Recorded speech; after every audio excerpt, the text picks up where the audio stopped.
ইরানের প্রেসিডেন্ট নির্বাচনের marathon vote গ্রহণের পর শেষ হলো গণনা। ফলাফলে কোনো প্রার্থী একক সংখ্যাগরিষ্ঠতা না পাওয়ায় ভোট গড়ালো দ্বিতীয় ধাপে। 1,40,00,000 ভোট পেয়ে এগিয়ে আছেন সংস্কারপন্থী মাসুদ পেজেশকিয়ান। আর 95 লাখ ভোট পেয়ে দ্বিতীয় স্থানে ইরানের সর্বোচ্চ ধর্মীয় নেতা আয়াতুল্লাহ আলী খামেনির ঘনিষ্ঠ কট্টরপন্থী সাইদ জালিলি। তাদের কেউই 50% ভোট নিশ্চিত করতে না পারায় আগামী 5 জুলাই দ্বিতীয় দফার মুখোমুখি হবেন এই দুই নেতা।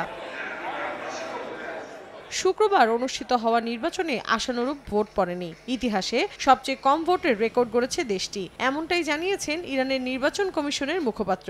তিনি বলেন, চলতি বছর ভোট পড়েছে মাত্র 40%, ভেঙেছে 2021 সালের রেকর্ডও। কারণ সে বছর ভোট পড়েছিল 48%-এর কিছু বেশি। দেশটিতে শান্তিপূর্ণভাবে ভোট গ্রহণ হলেও শনিবার সিস্তান এবং বেলুচিস্তান প্রদেশে ব্যালট বাক্স বহনকারী গাড়িতে সন্ত্রাসী হামলার খবর পাওয়া গেছে। এতে নিরাপত্তা বাহিনীর অন্তত 2 জন প্রাণ হারিয়েছেন।